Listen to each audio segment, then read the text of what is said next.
Good afternoon. Welcome Good back to Cool afternoon. Your Heels with AMFM247.com and Passionate World Radio Network, the world in your hands. And today our special guest is KT Alosai. Did I mispronounce your name? I have trouble with names. Anyway, he is an investment and he's written 2 books before Greenwood and Finding Greenwood and Red Summer. And he's also going to discuss the film Wakanda. So good afternoon, KT. How are you? Good afternoon. I am great, Lillian. How are you? I'm doing pretty good. Sun's out. It's cold. Very Oh, important. yeah. We had a lot of rain this summer, and we've had a lot of Yeah, rain so far in this fall. So it's nice to see the sun out. So it tells me absolutely. that's okay. Don't worry about it. Technology at its worst. What can I say? Your bio tells me that you're an overachiever. You have 3 degrees altogether, but you're very interested in history. And one day while you were reading, you read Yes. about Greenwood. And I'm pretty sure that most of my audience doesn't know what Yeah. Greenwood is. So could you please explain to them what it is and why you chose that to write a book about?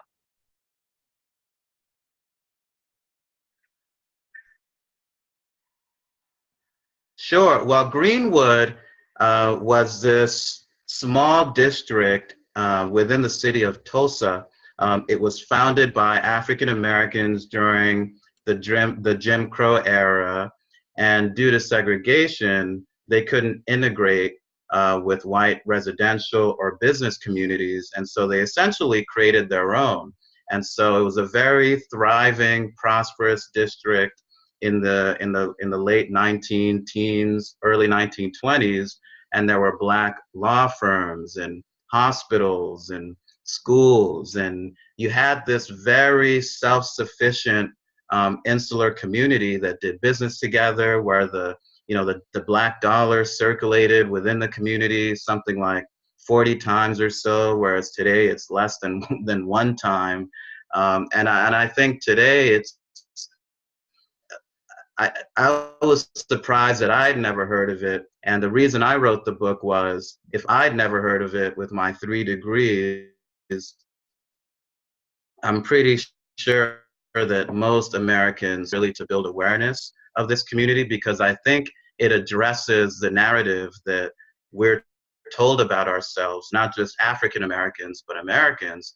And I think it just hits that, particularly the negative part of the narrative. It just totally hits them right on its head. And so I think awareness of this, the Greenwood community and others like it, because there are many others throughout the country, in Florida and in Chicago, that systematically were eventually just destroyed, that most people they're not even aware of.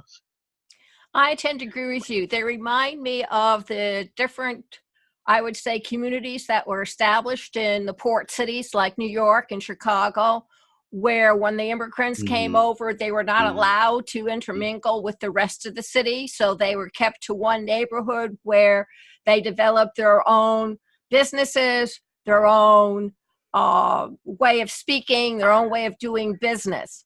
And I think that Mhm. it's important for Americans to recognize that that type of community is not singular. It's still found all over the United States if one looks for it. Why do you feel it's so important, though, for the young Blacks who are now growing up to hear about this city that had its own, well, Black Wall Street, it used to be called? Well, I think that as an African American growing up in America, there's a certain narrative that you're told that, hey, your people didn't necessarily build anything. You're unmotivated. You're lazy. Whatever negative stereotypes or connotations there are, and particularly the environment we're in now, there's a lot of otherism. Because of th- this group's laziness or whatever, now I have less because because whatever I'm working for is going towards this other group in some way, shape, or fashion. So I think for young African Americans to know that, hey, what their people have done, have accomplished, were capable of, even during a period of substantial adversity that you saw during the Jim Crow laws, I think that's just so motivating and inspiring for those people to feel that, hey, my heritage doesn't begin and end with just slavery. I mean, that's part of it, but there's a whole other part of my history that I need to know of and be proud of.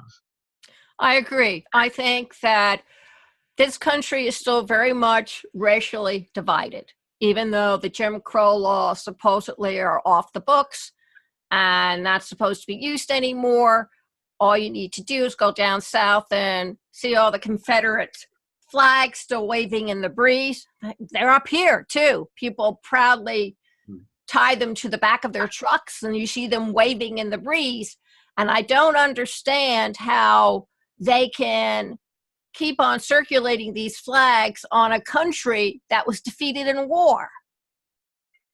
Mm-hmm. Yeah. Yeah, it's really interesting. I can't think of another nation. I've done a lot of traveling. My wife and I have traveled a lot together. I can't think of another nation that holds on to a part of history that was defeated the way you see it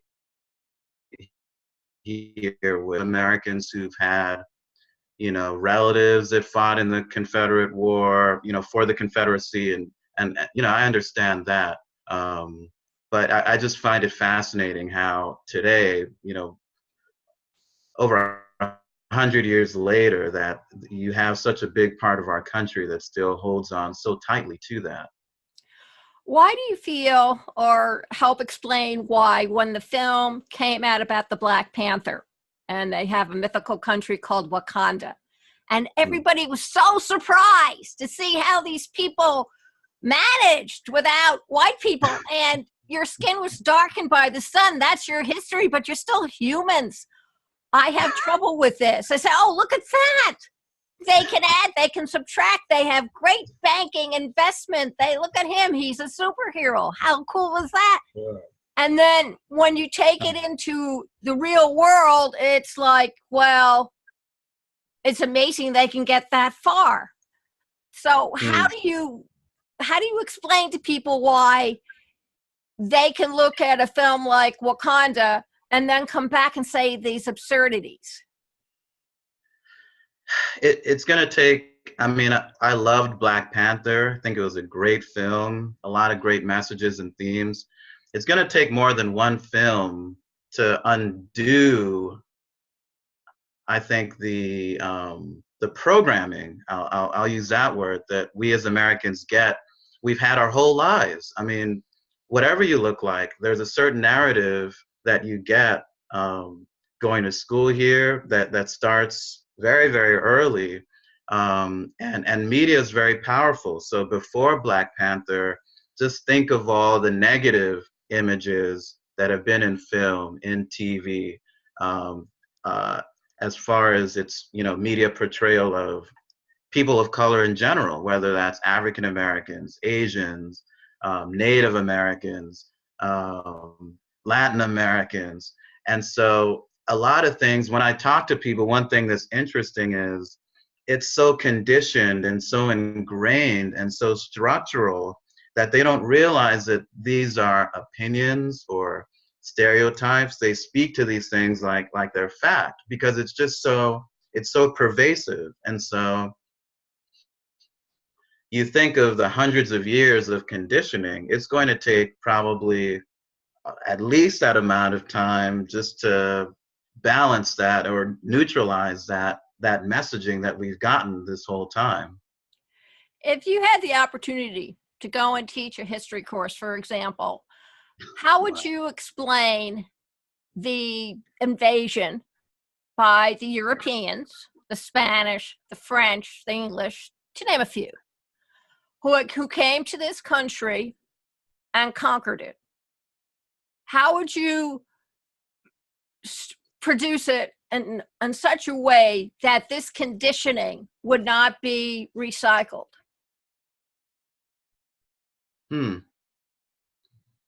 Well, I think one of the things I would do is I would address it from the historical context. I think today we take for granted, I mean, if you live in the Western world at least, we're living in a fairly peaceful period. I mean, compared to, our parents, our grandparents, and part of that is due to, post World War II. You had a particularly the Western world, you had a region of the world that was tired of these wars. We had World War II, World War I. And so as a result, you had all these agreements, trade agreements, and alliances that, we still had wars after that, but they weren't as destructive. So I think I would start from the motives, start by addressing the motives of a lot of these settlers. And in that, I mean that they were living in a world of scarcity, and they were living in a world where a lot of the world was still largely undiscovered from their perspective. And it was really a fight for resources. They didn't have, it was a very different economy than we have today that was tied to land and labor. We didn't have the same technological advances that we have today. So their purview was, hey, we have this, but we don't have this. So we need to get out there and find this and take it from whoever has it. Whereas now it's very different. Some would argue that it's still that way, just in a different form. But that's where I would start, that a lot of these preconceptions, these views that we have were meant to